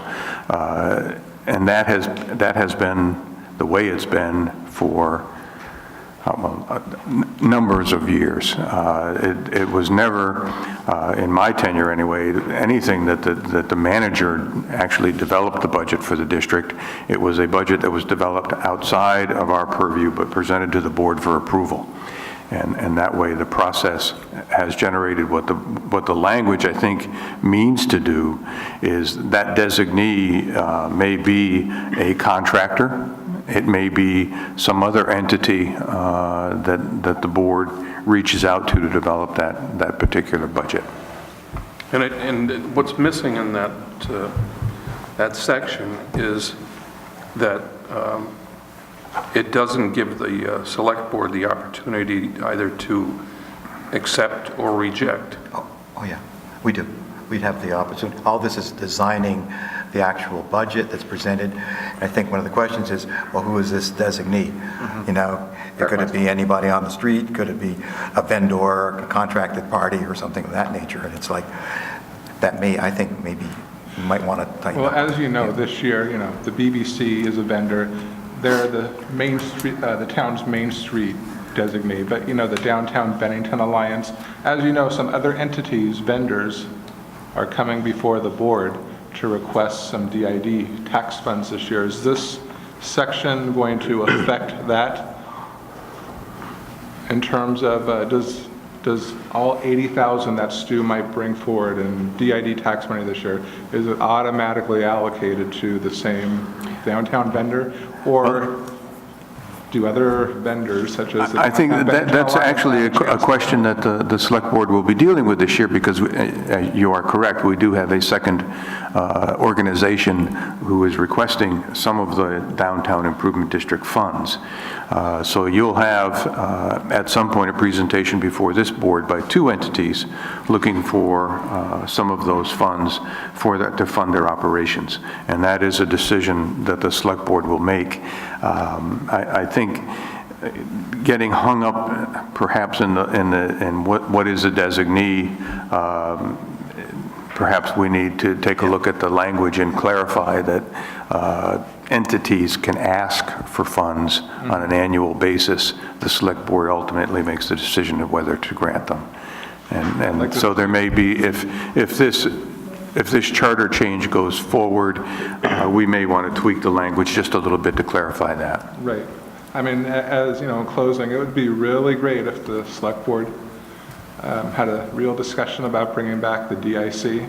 That was an impartial board made up of mainly downtown business owners who, if the BBC or the DBA or anyone else, Southern Vermont Today, came to this board and they made their presentations about, you know, we want $10,000 in DID money, and then the DIC would make their recommendations to the select board.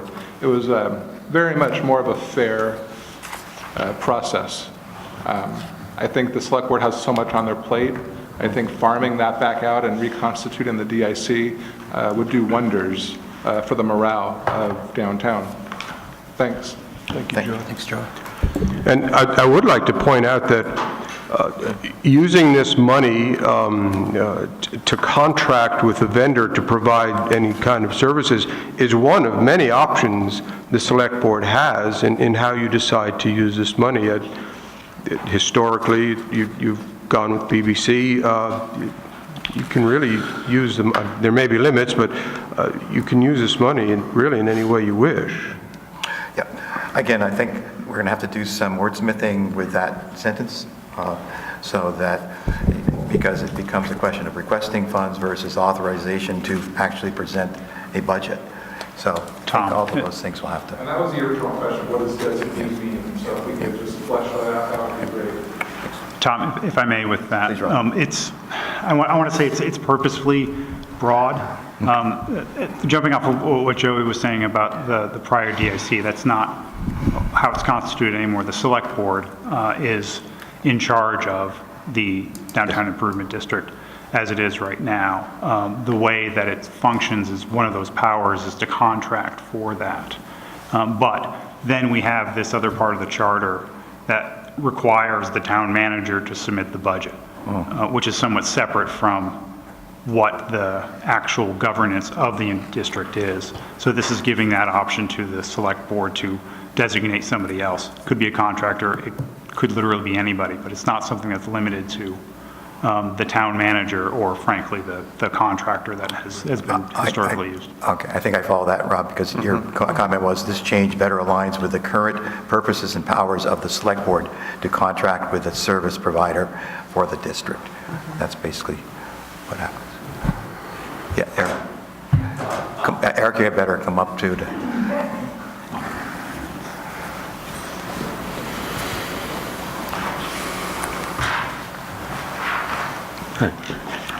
My name is Eric Peterson. I'm the president of the Bennington Downtown Alliance. John Shanahan is around town turning on lights tonight, which is why he can't be here, which is one of the many things the BDA does. Let me just say that the BDA is in favor of giving the town options, and that most of the ideas that in this charter review suggestion give the town more options, and we appreciate that idea. We also will have a chance, I believe, in a couple of weeks to give our budget and our yearly plan to the select board, and I think that then both what we have been doing and what we plan to do in the future at the BDA will be much more clear than it is in this conversation this evening. I just want to make sure, Eric said in a couple of weeks, Stu said in April. Yeah. Are we all getting on the same day? It's going to be, after conversations with the chair and the vice chair, we are considering the month of April because of the load we've been carrying on our plates over the last couple of months. Yeah, I correct myself. That's what we were told as well. Yeah. I'd just like to add one thing with respect to competing entities. I like that idea of having competing entities bringing different things to the town. It makes them work harder for the money. Okay. Again, that's if we do this right, the select board has that authority to contract in whole or in part with the vendor. Let me just say, we also feel that downtown is an asset for all citizens of Bennington. It's not just an asset for those businesses that are downtown. And I'm not sure what you mean by competing, Jim, but we have a- there is a finite amount of money, and there's a great deal that downtown Bennington needs, and the BDA is connected statewide to a national organization. We have a board of trustees. It's a long-time organization that I think has proved its worth to the town year after year after year. I do not in any way mean to denigrate the work that the BDA has done, or formerly the BBC. I just like the idea of competition and coming up with alternative ideas that still are emphasizing the downtown and doing something a little bit different and giving somebody else a chance, or many other people a chance to, keep different balls in the air and working towards. I think we're going to have that discussion in the 1st of April. Well, yeah. Thank you. Thank you. I'd love, we went over it kind of quickly, but I feel like this designation thing, Joe, is good, we can look at that. And although at some level, the select board designates the town manager the way it is right now. But it's important. But it feels to me like the thing that's being changed, maybe that's really important to a lot of people, is this district taxing of residential properties. And it feels to me like that's really a fairly big change, and it would have a direct effect on a certain number of people. So I'd love to know what your thinking was on that and how you parse the issue, because it feels to me like it can't have been simple to come up with this recommendation. I'll jump into it. Okay, go ahead. I think I'm the one who brought it up. I don't know. I don't remember. My main thinking of it was that if the revenues generated by this special assessment tax do indeed make the quality of life in this district better for everyone who lives there and works there, and hopefully increases the value of the properties in that district, then I was thinking everyone in the district should be contributing towards that goal, not just certain properties, just commercial properties. We did talk about this for a long time, and the committee felt that there was room to expand the burden, but our thinking was rental properties are in essence commercial properties. They're revenue-generating properties, so we parsed that from owner-occupied properties. To not put an undue burden on homeowners who are living in the district. And like I say, we met as stakeholders with BDA, and they expressed that they agreed with these recommendations. And just one other aspect of that conversation, and jumping off of something that Eric said, what was fairly clear, I think, in the committee understood that the entire town does benefit from this we're supposed to benefit from this downtown improvement district, because a good downtown is good for everybody in town. So part of that discussion on who should be taxed, if it should be changed, one of the discussions was whether or not the entire town should be part of that, rather than just the district map. Ultimately, the recommendation was focusing on the original taxation appeared to be towards the income-generating business, or income-generating properties, and that's what we thought to expand it to include, and that would be the definition of what we thought the tax was intended for. Would that mean that if we wanted to have the discussion about the whole town paying into the district, that that's not allowed under this, that it would still be a charter change, or we can have that conversation? We can have that conversation as part of that charter change, but it's a question of whether or not that works in the context of the...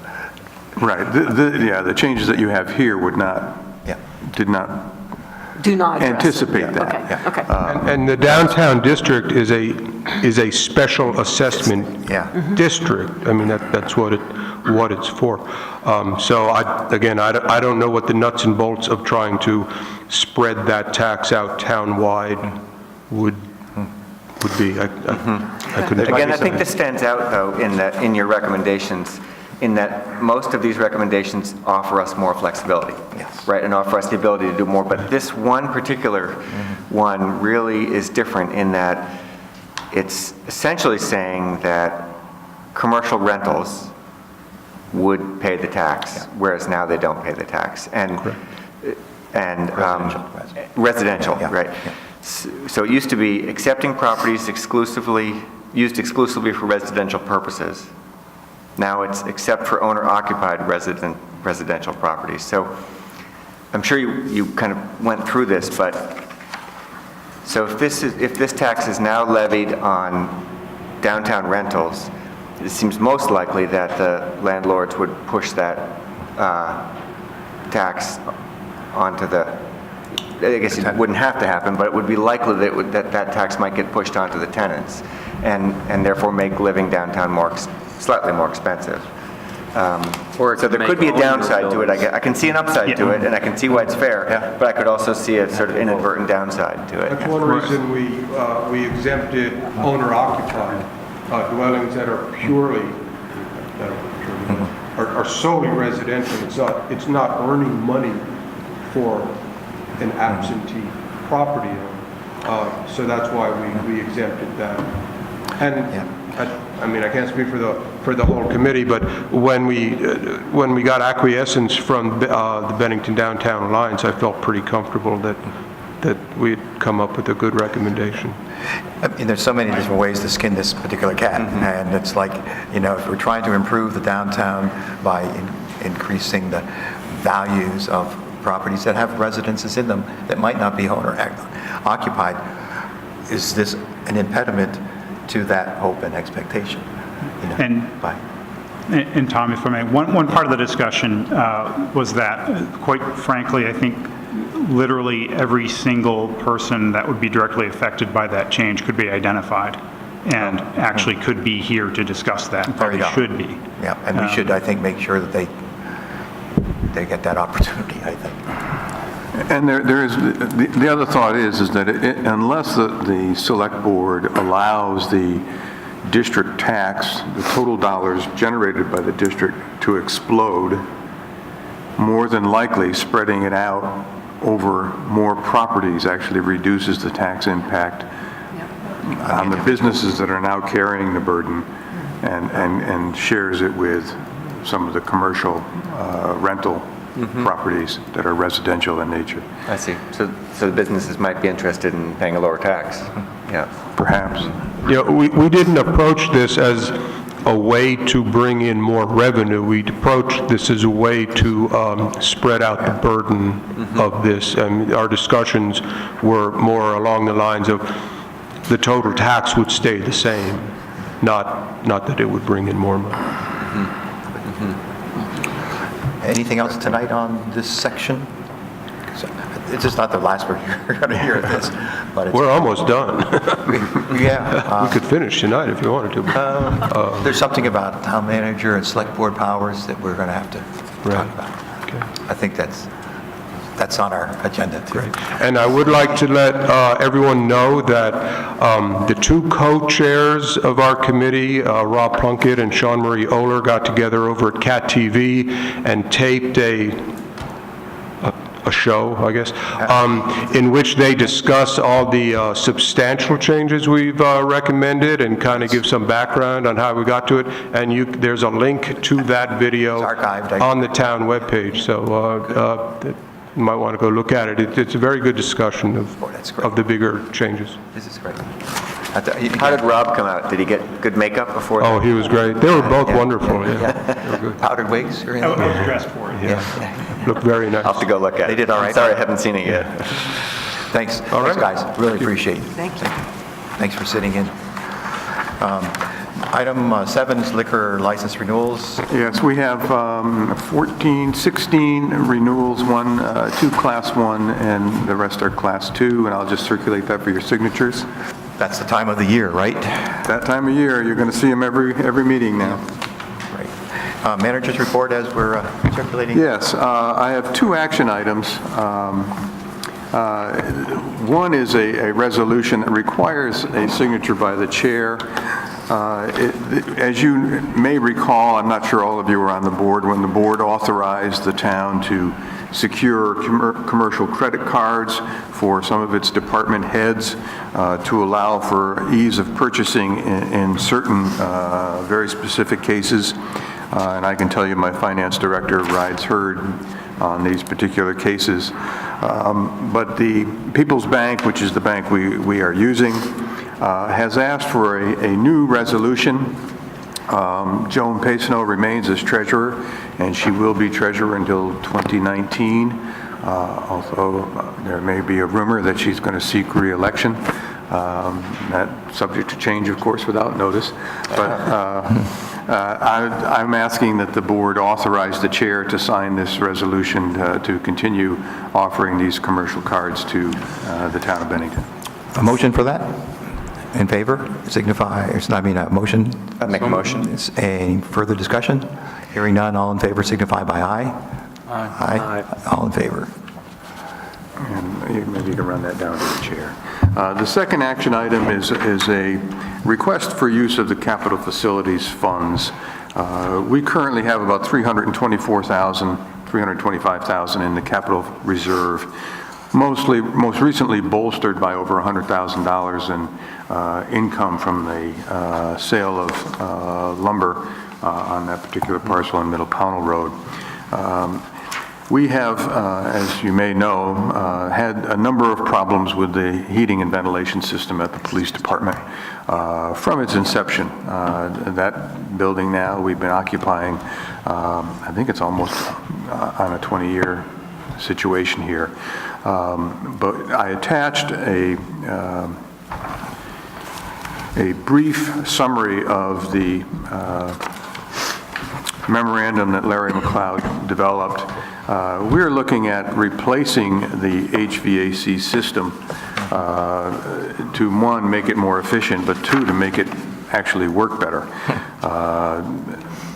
The design phase, which includes a design for both phase 1 and 2, and construction administration of phase 1 only, is $34,500.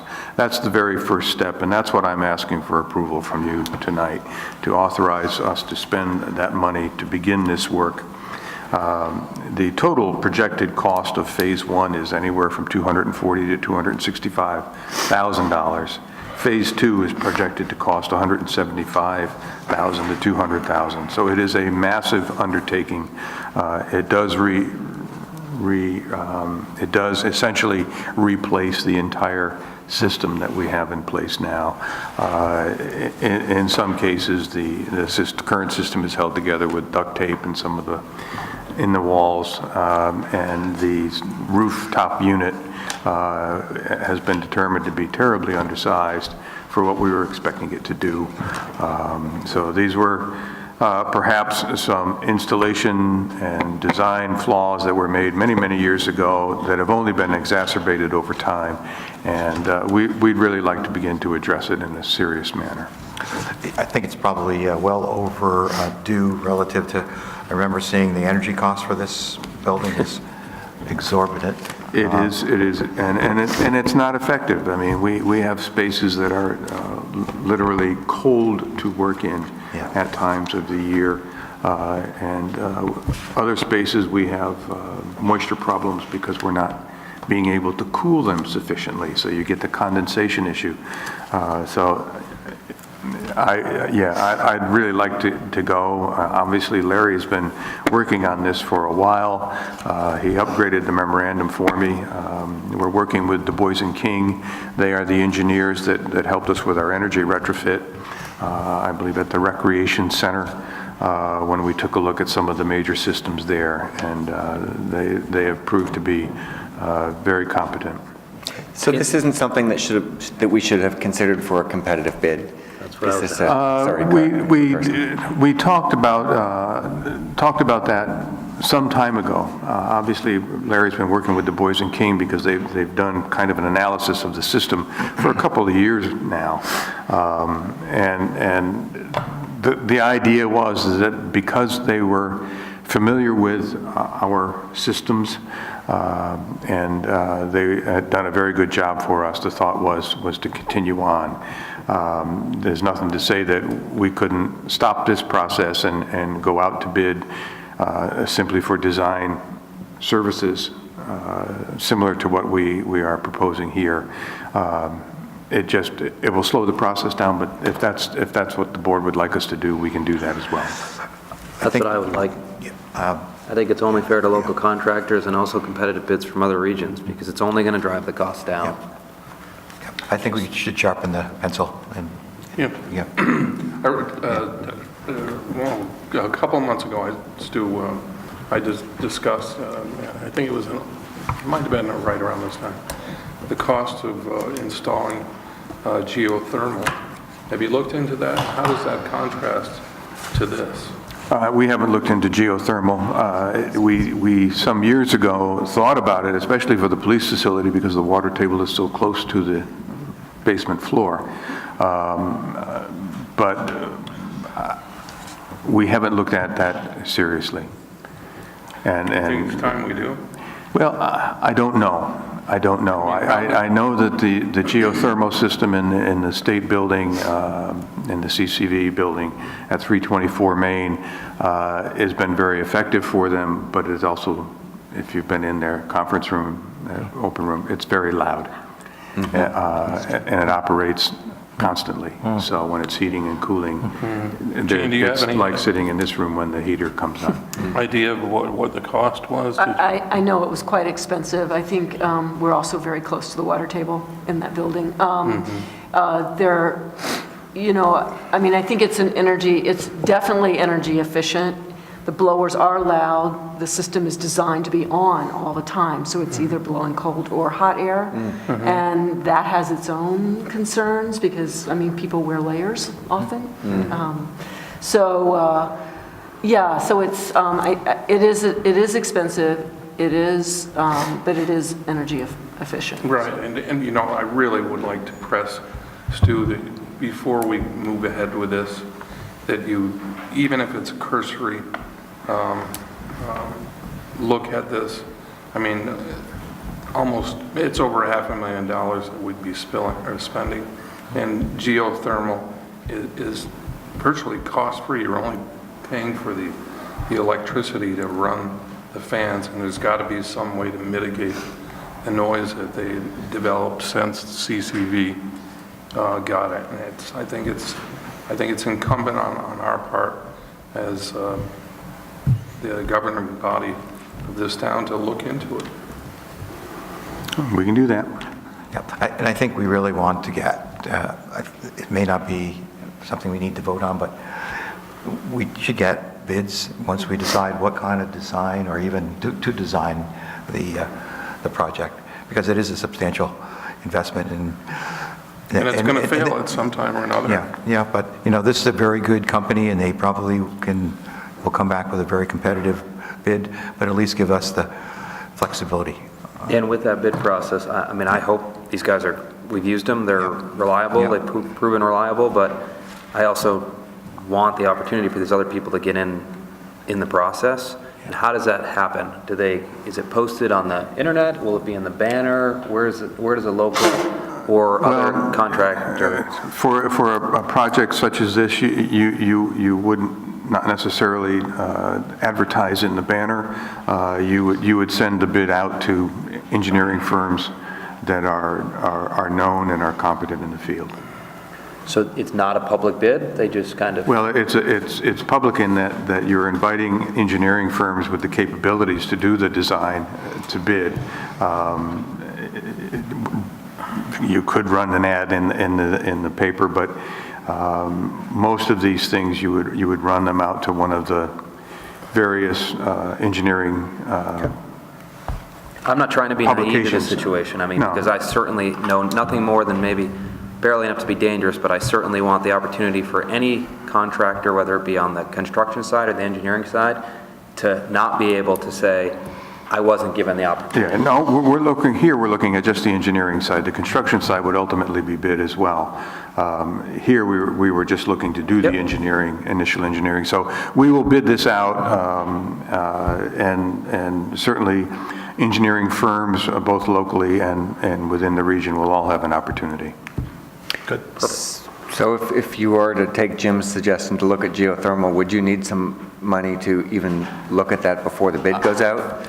I would think that we'll take a cursory look at geothermal. We'll talk to a number of engineering firms and see what's happening in that field, in that particular field, under today's operations. Stu, you only Thank pay you. for it once. There really is no replacement. That's, moving parts. no, that's not, no, you have to move the air. Yes. I mean, the source doesn't change, but you've still got blowers and. And it also has, it heats and cools. Yeah, it's a great way of providing energy, but I think we may be getting a cart before the horse. Let's go to that, look at it, come back. We'll report back. Good. And then the last thing I have, and this is something that I'd just like to circulate for signatures, you will recall that some time ago we approved a working agreement with the new police union. We have been waiting to have them circulate these two copies of contracts for signatures, and just as before we leave tonight, I have two originals here. One would go to the union, one would be kept in our files, and I would simply circulate this for your signatures. There are 2 pages. One is a signature page, and the other is an acknowledgement of arbitration, which is what we use to resolve differences. And this is what you had agreed to, and we had approved. Yes, this is just now the contract's together. We've got to get it signed. Good, fine. And that's all I have. Good. Other business, we do have an executive session that we need to go into, but is there any other business? Jean? I have 2 questions. The interview for the Housing Authority individual? We put that off from tonight because we had that executive session first thing. I'll talk with the chair and the vice chair, but we may bring that back to you at the beginning of the next meeting. Okay. And then do we know when the annual report and all the materials from nonprofits will be available to the public? Annual report is at the printers, and I just made myself a note on tonight's meeting. I've got to pull together that other little booklet that will feature basically their statement of what it is they provide, and at least a budget, a review of their budget. So there'll be a couple of pages from each of the agencies that bothered to submit, and most of them did. Great. Required to submit. Yeah, otherwise. So, and do we, okay, so that basically it'll be available whenever the annual report is back? Yes, we should be able to, that one we'll pull together with staff, and we'll just copy it ourselves and make it available at the town offices and on the website. Okay, thank you. Did you want to hear something, Chad? I'm all set. Tom? I'm sorry, I'm just That's saying okay. something. Go ahead. I have other business. Yep. I read about the housing summit that took place on Friday, and I didn't know about it, and it got me to thinking that it would help me if we could develop some sort of a process where the select board members knew of meetings like this that are happening all over town with all these wonderful organizations that we possibly should know about and possibly should have the opportunity to attend. So I don't know how to do this, but maybe they should all be funneled through Stu, and Stu should maybe have a list of upcoming meetings at a select board meeting, and we could look at them and consult our calendars and decide if one of us should go and who would go, and I don't know, I just felt really out of the loop. We should find a way to do it. Maybe instead of adding it onto Stu's plate, maybe we come up with something. I don't know how, but I think instead of us trying to chase all the not-for-profits or agencies that are organizing these, if they knew who to funnel information to, and then it was dispersed to us. I don't know, it felt, I felt like I should have at least known, and I probably would have gone. It's hard to keep track of all the things. It is really hard, so I think if we could come up with some sort of a mechanism, it won't be perfect, but it might be better. I got an idea. Tap Mary Morrissey's phone. Because she knows everything that's going on. I shouldn't say most, many times I get, directly to the chair. Sometimes it comes through Stu. And I'd like to say, I'm going to make sure that this gets out to everyone. And sometimes I get it with the housing thing. I'm not sure that I even remember getting a notice of it. So. But it's we a could bit- do a shared calendar, a Google Doc, or something like that that we all have access to. Yeah, So there might be well, technological solutions that could help us through this. You know, I'm reluctant to put it on our town staff to, Oh, that's fine. I was just trying to think of a mechanism, but I do think us just getting it in an email might not accomplish what I think we need to accomplish, which is, okay, there's this meeting happening. I really feel like we need select board, a member there, who's going to go. That's not going to happen, and we really shouldn't be emailing each other all that much anyway, because that's open meeting law stuff. it's a challenge, So yeah. I'm not looking for a A lot solution of times we don't tonight. even know there's a meeting until after the fact. And maybe we need to just highlight organizations that definitely overlap with what we are supposed to be doing. could be a long list. And that would limit, Yeah, I mean, I'm not saying Sunrise and, every not-for-profit, If they want us to come, they can invite us. but they don't know how to do that. That's my point. They don't know who to contact, they don't Maybe know the process. Let's chew on it. It's a good point, and I think we are somewhat aware of our challenge. need and the challenge, yeah. Sorry, I'm trying to do two things at once. I have something It is. here. Good. Stuart, go ahead. You had another? Did you have another? No, that's fine. I just hope it doesn't, Get lost. I hope it actually happens. The process is developed. Russell, who goes first? Anybody fight over it? Good. Okay. I just wanted to let the people of Bennington know, and I've gotten, spoken with many people about this, and I've spoken with several board members about this, and not in a quorum, that we've been thinking about developing policies that will prevent the select board not knowing about permits that have been filed and/or grants that have been filed, and that we can be more aware of it to avoid things like this that have happened. And I've spoken with our chairman, and he's agreed to make that a future agenda item. Yeah. We'll come up with a process, basically, so that it doesn't make it impossible for town to do its permitting application, but maybe it'll be a threshold amount, so that we get more involved. But we don't want to be micromanaging the process. No, but no, just to be aware. Yeah. And just one final thing. Yep. I spent 2.5 days in the hospital for unpleasant things, and I just want to thank the entire staff of the hospital. They were fantastic. From the time I walked through the door till the time they escorted me out of the building and said, "Don't come back so soon." No, they were wonderful, and I even got a visit from Tom D. while I was there. He wanted to get you out of the hospital. Yeah. We need the beds. Very briefly, we had a lot on the meeting tonight. Thank you for a good meeting. But Stuart, one of the things that I really appreciated that we didn't even get a chance to talk about was your second quarter analysis. And I've read about the numbers, and I really appreciate the fact that you took the time to go through the general fund and the highway fund and the other funds and really point out where we are in the year and whether or not we're on track, or whether or not we need to worry about anything. And I think it's this kind of ongoing analysis that really helps the select board feel like we can, focus on the bigger issues because we're able to get the summary from you and see that things are the way they should be. So thank you for taking the effort to do that. Thank you. Tom, I do have one, because this didn't go out to all the board members, and this was a little bit of good news that we received last week.